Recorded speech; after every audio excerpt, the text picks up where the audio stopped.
Final year BCom and BA student. First ಇದೇ stage ಮೇಲೆ ಇನ್ನು ಫ್ರೆಶರ್ಸ್ ಪಾರ್ಟಿಯಲ್ಲಿ ನಮ್ಮ ಡಿಗ್ರಿ ಲೈಫ್ನ ಸ್ಟಾರ್ಟ್ ಮಾಡಿದ ದಿನ ಇಷ್ಟು ಬೇಗ ಏನು ಒಂದು ಡಿಗ್ರಿ ಮುಗಿಯುತ್ತೆ ಅಂತ ನಾವು ಯಾರು ಅಂದ್ಕೊಂಡೇ ಇರಲಿಲ್ಲ. ನಿನ್ನೆ ಮೊನ್ನೆ ಜಾಯ್ನ್ ಆದಂಗಿದೆ, ಆದರೆ ಇಷ್ಟು ಬೇಗ ಎಲ್ಲ ಮುಗ್ದೋಯ್ತು. ಇನ್ನು ಲಾಸ್ಟ್ ಇಯರ್ ನಾವು ಸೆಂಡ್ ಕೊಟ್ಟಿದ್ದೆ, ನಮಗೆ ಕಣ್ಣಾಗಿದ್ದಂಗೆ ಇಷ್ಟು ಬೇಗ ನಮಗೆ ಸೆಂಡ್ ಅಪ್ ಕೊಡ್ತಿದ್ದಾರೆ ಅಂದರೆ ನಂಬಕ್ಕೆ ಆಗ್ತಿಲ್ಲ. ಈ ಕಾಲೇಜಿಗೆ ನಾನು ಕೂಡ ಅನ್ಎಕ್ಸ್ಪೆಕ್ಟೆಡ್ ಸೇರಿದ್ದು. ಎಲ್ಲರೂ ಹೇಳೋ ಥರ ನಾನೇನು ಇಷ್ಟಪಟ್ಟು ಸೇರಿದ್ದೇನಲ್ಲ ಈ ಕಾಲೇಜಿಗೆ. ನಾನು ನನ್ನ ಟೀಮಲ್ಲಿದ್ದು BCA ಮಾಡಬೇಕು, MCA ಮಾಡಬೇಕು ಅಂತ. ಬಟ್ ನನಗೆ ಮನೇಲಿ ಸಿಚುಯೇಷನ್ ಆಗ್ತಾನೆ ಅಪ್ಪಾಜಿ ಡೆತ್ ಆಗಿದ್ರು.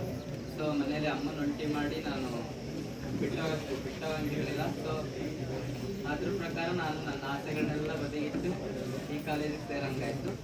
ಸೊ ಜಗಳೂರಾಗಿ ಸೇರಲೇಬಾರ್ದು ಅಂತ ಅಂದ್ಕೊಂಡಿದ್ದ, ಕೊನೆಗೆ ಜಗಳೂರಿಗೆ ಸೇರಂಗಾಯ್ತು. ನೆಕ್ಸ್ಟು ನಾವು ಎಲ್ಲ PU ಫ್ರೆಂಡ್ಸೇ ಇಲ್ಲಿ ಕಾಲೇಜಲ್ಲಿ ಮತ್ತೆ ಮಾತಾಡ್ಕೊಂಡೆಲ್ಲ ಕಾಲೇಜಿಗೆ ಸೇರಿದ್ರಿಂದ ನಮಗೆ ಹೊಸ ಪರಿಚಯ ಅಂತ ಏನು ಅನ್ನಿಸ್ತಿಲ್ಲ. ಎಲ್ಲರೂ ತುಂಬ ಕ್ಲೋಸ್ ಆಗೆಲ್ಲ ಮನೇಲಿ ಹೆಂಗಿರ್ತೀವಿ ಏನು ಒಂದೊಂದು ಕ್ಷಣನೂ ಒಂದೊಂದು ವರ್ಷ ಕಳೆದಂಗೆ ಆಗುತ್ತೆ ಏನೋ. ನೆಕ್ಸ್ಟ್ ಒಂದು ಸೆಮ್ ಎಕ್ಸಾಮ್ ಆಯಿತು ಅಂದರೆ ನೆಕ್ಸ್ಟ್ ಸೆಮ್ ಯಾವಾಗ ಸ್ಟಾರ್ಟ್ ಆಗುತ್ತೆ ಅಂತ ಕಾಯ್ತಿಬಿಟ್ಟು ಇಷ್ಟು ದಿನ. ಇನ್ಮೇಲೆ ನೆಕ್ಸ್ಟ್ ಸೆಮ್ ಅನ್ನೋ ಕಾನ್ಸೆಪ್ಟೇ ಇರಲ್ಲ ಈ ಕಾಲೇಜ್ಗೆ. ನಮಗೂ ಇವತ್ತಿಗೆ ಋಣ.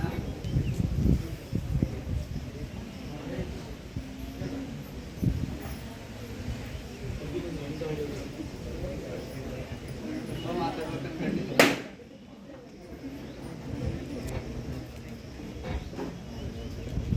ಈ ಕಾಲೇಜಂತೂ ನಾನು ಬೇರೆ ಯಾವ ಕಾಲೇಜಿಗೆ ಸೇರಿದ್ರು ಇಷ್ಟು ಫ್ರೆಂಡ್ಲಿ ಲೆಕ್ಚರರ್ಸ್ ಆಗಲಿ, ಇಷ್ಟು ಫ್ರೆಂಡ್ಲಿ ಆಗಿರೋ ಫ್ರೆಂಡ್ಸ್ ಆಗಲಿ ಎಲ್ಲ ಮಿಸ್ ಮಾಡ್ಕೊಂತಿದ್ದೆ ನಾನು. ತುಂಬ ಕ್ಲೋಸ್ ಇದ್ದೀವಿ ಎಲ್ಲರೂ. ಇಲ್ಲಿ ಲೆಕ್ಚರರ್ಸ್ ಬಗ್ಗೆ ಹೇಳ್ಬೇಕಂದ್ರೆ ಫಸ್ಟ್ ನಮ್ಮ ಡಿಪಾರ್ಟ್ಮೆಂಟಿಂದ ಮಂಜುನಾಥ್ ಸತ್ತಾಡೋದಾದರೆ ಎಲ್ಲರೂ ಯಾವಾಗಲೂ ಹೇಳೋ ಥರ is a god of commerce.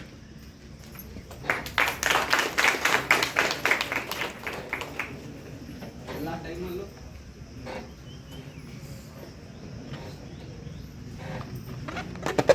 ಲೈಫ್ಗೆ ಒಬ್ಬ ಅಣ್ಣನಾಗಿ, ಕಾಲೇಜಲ್ಲಿ ಒಬ್ಬ ಲೆಕ್ಚರರ್ ಆಗಿ ಯಾವಾಗಲೂ ಧೈರ್ಯ ತುಂಬ್ಕೊಂಡು ಬಂದಿದ್ದಾರೆ.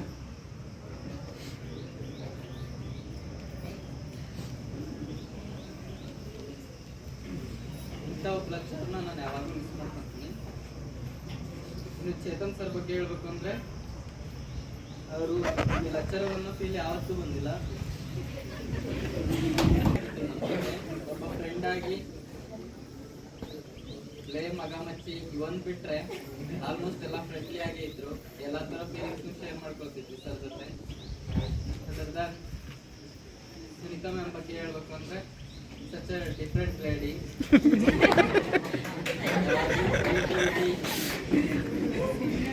ಕ್ರಿಯೇಟಿವಿಟಿ ಸ್ವಲ್ಪ ಚೇಂಜಸ್ ಅಂತಂತಾನೆ ಎಲ್ಲ ನಮ್ಮ ಕೈಲಿ ಏನೋ ಹೊಸದಾಗೆಲ್ಲ ಮಾಡಿಸಿ ಹೊಸದಾಗಿ ಸರ್ಚಿಂಗ್ ಮೆಥಡಾಲಜಿ ಇವನ್ನೆಲ್ಲ ಹೇಳ್ಕೊಟ್ರು. ಇನ್ನು ಸುಮಲತಾ ಮ್ಯಾಮ್ ಬಗ್ಗೆ ಹೇಳ್ಬೇಕು ಅಂದರೆ ನಾ ಕಂಡ ಅದ್ಭುತ ಉಪನ್ಯಾಸಕ್ಕೆ ಅಂದ್ರೆ ತಪ್ಪಾಗಲಾರ್ದು. ಅವರು ನಾವು ಲಾಸ್ಟ್ ಸೆಮ್ಮಲ್ಲಿ ತುಂಬ ಮಿಸ್ ಮಾಡ್ಕೊಂಡ್ವಿ. ಈ ಸೆಮ್ಮಲ್ಲೇ ಅವರು ಇಲ್ದಂಗೆ ಆದರು ನಮ್ಮ ಜೊತೆ. ಒಬ್ಬ ಮಗು ಊಟ ಸಾಕು ಅಂದ ತಕ್ಷಣ ತಾಯಿ ಹೆಂಗೆ ಇದೊಂದು ತುತ್ತು ಅಪ್ಪಾಜಿ ತುತ್ತು ಅಂತ ಹೆಂಗೆ ತುತ್ತು ಮಾಡಿ ಉಣ್ತಾರಲ್ಲ, ಹಂಗೆ ಸುಮ ಮ್ಯಾಮ್ ಕೂಡ ನಮಗೆ ಬೋರ್ ಆಗ್ತದೆ ಅಂತ ಮ್ಯಾಮ್ ಕ್ಲಾಸ್ ಅಂದರೆ ಇದೊಂದು ಲೆಕ್ಕ, ಇನ್ನೊಂದು ಲೆಕ್ಕ, ಮತ್ತೊಂದು ಲೆಕ್ಕ ಅಂತಂತ 3:30 ಆದರೂ ಬಿಡ್ತಾನೆ ಇರಲಿಲ್ಲ. ಆ ಕ್ಲಾಸ್ನ ನಾವು ಫೈನಲ್ ಇಯರ್ ಫೈನಲ್ ಸೆಮ್ಮಲ್ಲಿ ತುಂಬ ಮಿಸ್ ಮಾಡ್ಕೊಂಡ್ವಿ ಅದನ್ನ. ಇನ್ನು ಸವಿತಾ ಮ್ಯಾಮ್ ಬಗ್ಗೆ ಹೇಳ್ಬೇಕು ಅಂದರೆ ಅವರಿಗೆ ನಾವು ಫಸ್ಟ್ ಬ್ಯಾಚ್. ನಮಗೂ ಅವರು ಲೆಕ್ಚರರ್ ಆಗಿ ಬಂದಮೇಲೆ ಅವ್ರಿಗೆ ನಾವೇ ಫಸ್ಟ್ ಬ್ಯಾಚ್ ಅಂತೆ. ಸೊ ಅವರು ಕ್ಲಾಸ್ ಆಗಲಿ ಎಲ್ಲ ಆಗಲಿ ಚೆನ್ನಾಗೇ ಮಾಡ್ಕೊತ ಹೋದರು. ಕಾಲೇಜಲ್ಲಿ ಕ್ಲಾಸ್ ಬೋರೋದು ಆದ ತಕ್ಷಣ ಏನೇನೋ ಇನ್ನೋವೇಟಿವ್ ಆಗಿ ಗೇಮ್ಸ್ ಆಡಿಸ್ತಿದ್ರು. ತುಂಬ ಗೇಮ್ಸ್ ಆಡಿಕೊಂಡೇ ಅವ್ರನ್ನೆಲ್ಲ ಕಳೆದ್ಬಿಟ್ವಿ ನಾವು. ಇನ್ನು ಕಾವ್ಯ ಮ್ಯಾಮ್ ಈ ಸೆಮ್ಮಲ್ಲಾದಂಥ ಪರಿಚಯ, ಹೊಸ ಪರಿಚಯ ಅವ್ರದ್ದು. ಅವರು ಕ್ಲಾಸೆಲ್ಲ ತುಂಬ ಚೆನ್ನಾಗೇ ಮಾಡೋರು. ಇನ್ನು ಈ ಕಾಲೇಜಲ್ಲಿ ಎಲ್ಲ ಲೆಕ್ಚರರ್ಸು ತುಂಬ ಬೇರೆ ಕಾಲೇಜ್ ಯಾವ ಕಾಲೇಜಿಗೆ ಹೋಲಿಸಿದ್ರು ಕೂಡ ಯಾರೇನು ಕಡಿಮೆ ಇಲ್ಲ. ಎಲ್ಲ ಎಕ್ಸ್ಪೀರಿಯನ್ಸ್ಡ್ ಲೆಕ್ಚರ್ಸೇ ಇದ್ದಾರೆ. ನಮ್ಮ ಜೂನಿಯರ್ಸಿಗೆ ಒಂದು ಸಜೆಷನ್ಸ್ ಕೊಡೋದಾದರೆ, ಇಲ್ಲಿರೋ ಲೆಕ್ಚರರ್ಸು ನಿಮಗೆ ಯಾವ ಕಾಲೇಜಿಗೆ ಹೋದ್ರೂ ಇಷ್ಟು ಒಳ್ಳೆ ಲೆಕ್ಚರರ್ಸು ನಿಮಗೆ ಎಲ್ಲಿ ಸಿಗಲ್ಲ. ಸೊ ಇದನ್ನು ದುರುಪಯೋಗ ಮಾಡ್ಕೋಬೇಡಿ. ಅವರೇನೋ ಸಲಿಗೆ ಕೊಟ್ಟಿದ್ದಾರೆ, ನಮ್ಮ ಜೊತೆ ಚೆನ್ನಾಗಿ ಮಾತಾಡ್ತಾರೆ, ನಮ್ಮ ಜೊತೆ ಎಲ್ಲ ಕ್ಲೋಸಾಗಿ ಮಾತಾಡ್ತಾರೆ ಅಂದ ಮಾತ್ರಕ್ಕೆ ತಲೆ ಮೇಲೆ ಕೂತ್ಕೊಳ್ಳೋದಲ್ಲ.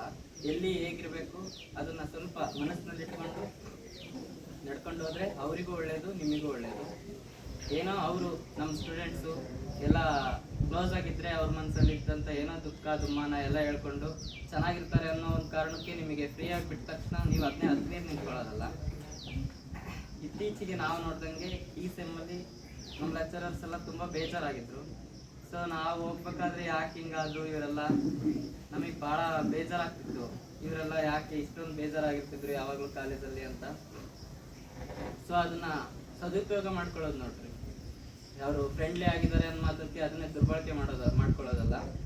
ಇನ್ನು ಮಧು ಸರ್ ಬಗ್ಗೆ ಹೇಳಬೇಕು ಅಂದರೆ, ನಾವು ಈ ಕಾಲೇಜಿಗೆ ಬಂದಾಗ ಅವರು ಪಿ ಲೆಕ್ಚರರ್ ಆಗಿದ್ದರು. ಆ್ಯಕ್ಚುಲಿ ನಾನು ಈ ಕಾಲೇಜಿಗೆ ಬಂದಾಗ ಅವರು ಲೆಕ್ಚರರ್ ಅಂತಲೇ ನಾವು ಅಂದ್ಕೊಂಡಿರಲಿಲ್ಲ. ಈಗ ಪ್ರಿನ್ಸಿಪಲ್ ಆಗಿದ್ದಾರೆ ನಮಗೆಲ್ಲ.